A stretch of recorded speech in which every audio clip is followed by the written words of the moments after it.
बहुत स्पष्ट और सीधा उत्तर मेरा यह है कि भारतीय जनता पार्टी को, माननीय नरेंद्र मोदी को सांप्रदायिक और धार्मिक ध्रुवीकरण के अलावा और कोई राजनीति आती ही नहीं है। उनका पूरा पाठ्यक्रम इसी पर केंद्रित है। तो उनकी व्यवस्था है कि वे विकास को एक तरफ धर के आएंगे अंत में इसी पर, और वे आ गए हैं कि माननीय नरेंद्र मोदी जी ने कहा कि गाय पर बात करना अपराध हो गया है। उन्होंने कहा हम पूजनीय है, माता है, आदि इत्यादि। मैं आपको अतीत में ले जाना चाहता हूं थोड़ा सा, क्योंकि प्रधानमंत्री भी सदियों पहले ले जाते हैं, तो ईसा पूर्व सिकंदर तक चले जाते हैं मोदी जी, योगी जी। तो मेरी भी जिम्मेदारी है कि मैं 1930 में ले जाऊं। 1930 में भी ऐसा ही विमर्श भारत में चल रहा था गाय को लेकर। महाराष्ट्र में एक मराठी का जर्नल था जिसका नाम था भाला। उसमें एक प्रश्नोत्तरी चल रही थी और उसमें एक प्रश्न था कि सच्चा हिंदू कौन है। उत्तर आया कि जो गाय का पूजन करता है वो सच्चा हिंदू है। विनायक दामोदर सावरकर ने जब ये सारे प्रश्नोत्तर पढ़े तो उन्होंने एक निबंध लिखा।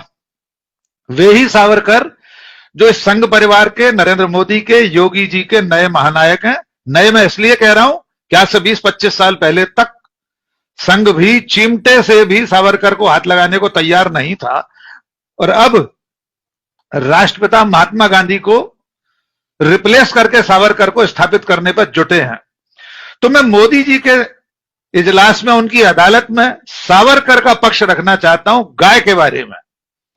सावरकर ने उस भाला जो मराठी जर्नल था उसके प्रश्नोत्तर के आधार पर फिर अपनी एक मीमांसा लिखी, एक निबंध लिखा जिसका शीर्षक था विज्ञान निष्ठ निबंध। और यह बाकायदा सावरकर की किताब है जिसे स्वतंत्र वीर सावरकर स्मारक समिति महाराष्ट्र की जो थी, मुंबई की, उसने किताब के रूप में से छापा। अब इस किताब में सावरकर क्या लिखते हैं विज्ञान निष्ठ निबंध में, उसके पाठ 1.5 में वे लिखते हैं सावरकर कि जो लोग भी गाय को माता मानते हैं वे स्वयं को मानव जाति से हीन कर लेते हैं, उससे एक दर्जा नीचे उतर जाते हैं।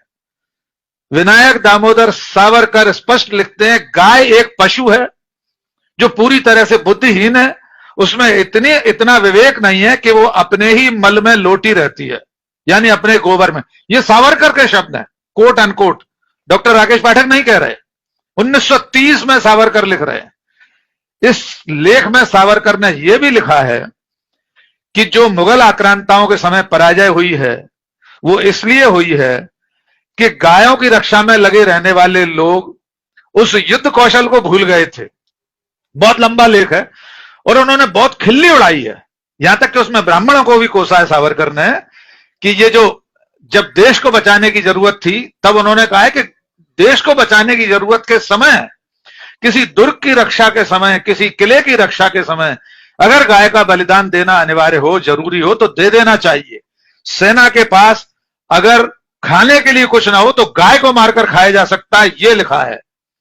सावरकर के उस आलेख का शीर्षक है मराठी में गौपालन हवे गौ पूजन नभे, यानी गाय का पालन करना चाहिए, उसके पालन पोषण में कोई बुराई नहीं है क्योंकि वो एक उपयोगी पशु है, लेकिन पूजन नभे, उसका पूजन करना नहीं चाहिए, ये सावरकर कह रहे हैं। तो माननीय नरेंद्र मोदी जी एक बार ये कह दें कि सावरकर गलत थे गौ पूजन को लेकर, और अगर अब भी इस देश में बहुत सारे लोग गाय को माता नहीं मानते, उसका पूजन नहीं करना चाहते, तो इसमें अपराध नहीं है जो नरेंद्र मोदी जी कह रहे हैं। एक बात। अब मैं दूसरे विषय पर आता हूं। उन्होंने कहा कि डेयरी सेक्टर पर ध्यान देने की जरूरत है इस समय। तो माननीय नरेंद्र मोदी जी का इतिहास बोध और इतिहास ज्ञान हम सब जानते ही हैं। वे गोवा में पुर्तगालियों की मौजूदगी के समय पूरे देश को मुगलों से शासित बता देते हैं, जबकि मुगल 26 साल बाद आए थे। 1510 में पुर्तगाली गोवा में आ गए थे, 16 साल बाद उसके 1526 में मुगल भारत आए।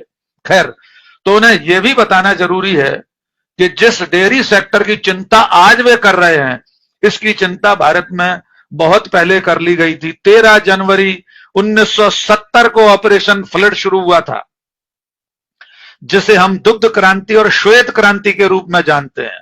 वर्गीज कुरियन का नाम भी जानते होंगे नरेंद्र मोदी जी। और ये ऑपरेशन फ्लड 1970 की 13 जनवरी को शुरू होकर 1996 में खत्म हो चुका है।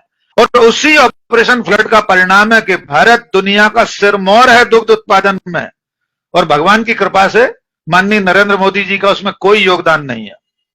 तीसरी बात, अमलेंदु जी ने भी कहा और अभी हमारे उत्तराखंड के साहब ने भी कहा कि जो गौ मांस के व्यापारी हैं, कारोबारी हैं, उनके बारे में भी मालूम होना चाहिए नरेंद्र मोदी जी को कि देश इनके ही कार्यकाल में, अभी आंकड़ा भी दिया दिनेश जी ने और अमलेंदु जी ने, कि 2014 के बाद से अब तक भारत गौमांस के सबसे बड़े निर्यातकों में पहले और दूसरे नंबर पर पहुंच चुका है। दिनेश जी ने संकेतों में कहा, मैं बिल्कुल स्पष्ट कहना चाहता हूं कि भारत के सबसे बड़े गौमांस के व्यापारी मुसलमान नहीं हैं, सबसे बड़े गौमांस के व्यापारी हिंदू हैं। उन्होंने अपने स्लॉटर हाउस गौमांस के कारखानों के, कत्ल खानों के नाम उर्दू नाम रखे हुए हैं, अल कबीर, अल दुआ।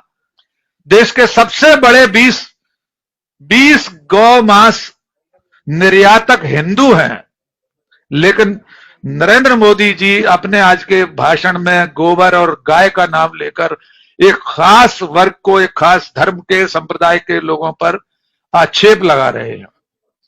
भारतीय जनता पार्टी के पूर्वोत्तर के राज्यों के चुनाव के घोषणा पत्र पढ़ लीजिए।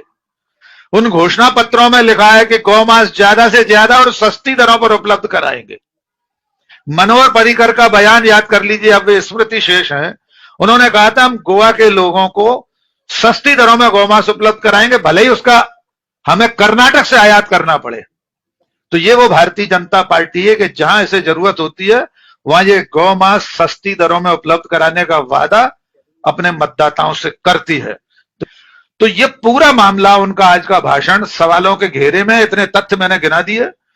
इसके पीछे राजनीति और रणनीति सिर्फ इतनी है कि इसके जरिए वो जो हिंदू सेंटीमेंट है, हिंदू जो वोटर है, उसके दिमाग को एक बार फिर से उसको हरियाने की कोशिश है, उसको हरा भरा करके उसके वोटों को मशीनों तक लाने की पहलकदमी है सिर्फ, राजीव जी।